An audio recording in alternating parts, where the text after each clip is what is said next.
Today we're going to focus on something I'm passionate about, and that's air mover usage. Why am I passionate about air mover usage? Because I'm passionate about drying, and we use tons of air movers in drying if you're doing it right.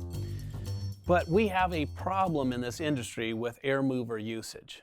Before I tell you what it is, I want you to do an exercise for me. I want you to look at the building you're in, and I want you to figure out how many air movers you would use in that building based on the way you're figuring air mover usage right now. So if you're looking at jobs and going, you know what, I know how many to put in here, I got a pretty good idea, use that as your standard. That's what I want you to do. I want just how you figure on water damages right now. And I want you to take one room that is in this building and figure that walls, ceilings, floors, that one room is 100% wet. The rest of the rooms, 100% of the floor is wet, but it only wicks up less than 24 inches on the wall. Use that as your standard.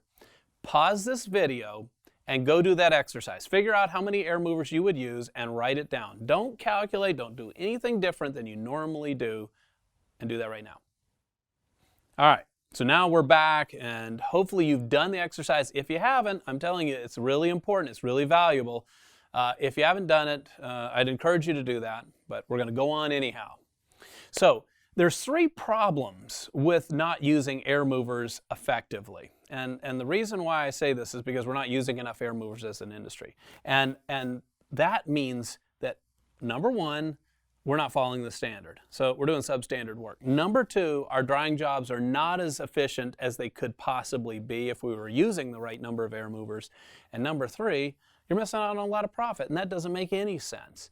Now, I can't quite quantify how much damage you're doing to your business from not using the standard. It's hard to put a number on that. I can't quite quantify how much efficiency loss you have by not using enough air movers, but I can quantify how much profit you're losing and how financially damaging this is to the company.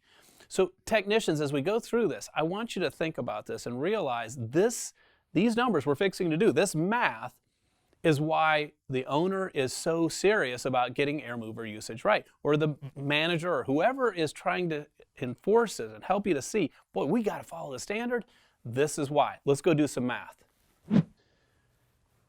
In order for this math to work, we need to make a few assumptions. So the first assumption we're going to make is your daily rate for air movers.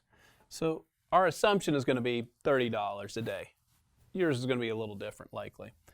And then we also have to make an assumption as to the number of days, your average drying days. So we'll make the assumption that it's 4. And from that, we get that 30 times 4, we're billing $120 on average per job per air mover. So that's kind of our baseline. Cost every time we set an air mover, $120. Now that in itself is a big number. Every air mover that you miss is $120 lost. So just to put that in perspective, pull out your wallet, take out $120, run it through the shredder. Go ahead. I mean, we can wait here while you do it. It's going to be nearly impossible for you to do that. That's $120. Why would I throw it away, right? But if we're not calculating our air movers, every time we miss an air mover on one job, we're shredding $120. It's gone. Over 20 jobs, that blows up into $2,400. $2,400 is a large number. Now, 20 jobs, one air mover, $2,400, that's a large number, but it gets much worse because I don't think you're missing just one. Think about that. Do you think it's possible you're missing one air mover per job? Do you think it's possible that you're missing 2 air movers per job? Some of you are probably shaking your head, yeah, maybe even more. Well, here's what I found, and I really don't have the data to back this up. Just from talking to hundreds of restorers and asking them this question, I think we're missing somewhere between 20 and 30% of the air movers that we should be setting according to the standard. So that's just Jeremy math, but we're going to use that as an assumption. So on a job that you should be placing 10 air movers on, so you run the calculations, it says I should be using 10 air movers on this project. You're probably using 7 or 8. That means you're missing 2 to 3 air movers on every project. So how much does it cost per project? Well, we multiply that times 3. Over 20 projects, if we miss 3 air movers, that comes up to $7,200.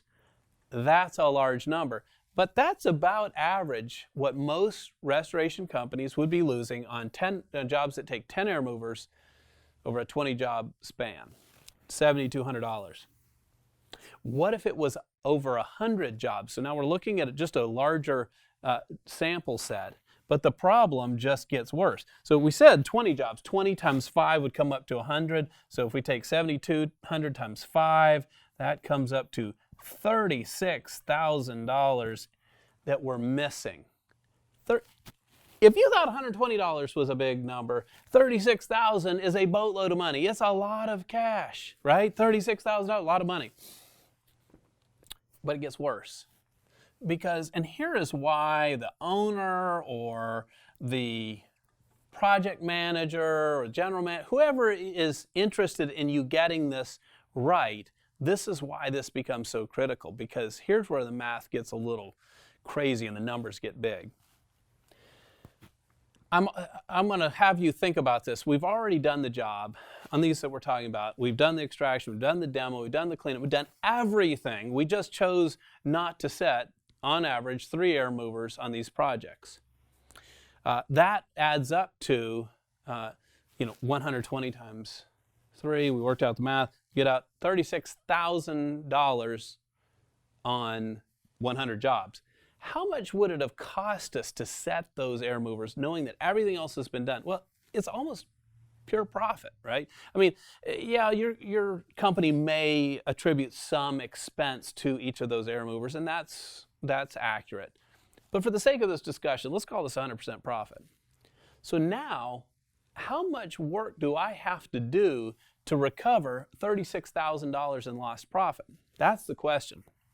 Well, it depends on your net profit percentage, which means after all the expenses are paid, what's left over at the end? Again, we're going to make another assumption. Let's say that your net profit is 20%, and I put a multiplication here. Don't do that. That's not the way it works. Say your net profit is 20%. That means that in order to recoup that, I'm going to have to do 5 times that amount of work. So that means that I'm going to have to do $180,000 in revenue to generate $36,000 in profit, the profit that was lost. But what if your company is running a 10% net profit? That means after everything's paid, they get to keep 10%, or the company keeps 10% net profit. Then that means you're going to have to do $360,000 worth of work in order to recoup that $36,000 in profit. Now that is a huge number. So yeah, does calculating air movers take some time? It does. It takes a little bit of extra time on every job, but certainly not as much time as it's going to take to do another $360,000 worth of work. In addition, if you calculate the air movers correctly, you're doing the work according to the standard, you're maximizing the efficiency of the drying being done on your projects. Oh, and there's $36,000 in profit that is recouped by the company. It's a big deal. We have to do this. This is not optional. So how do we do it? Well, you're going to watch this series that I have. We're going to talk about all the things about how to use air movers, why to use air movers.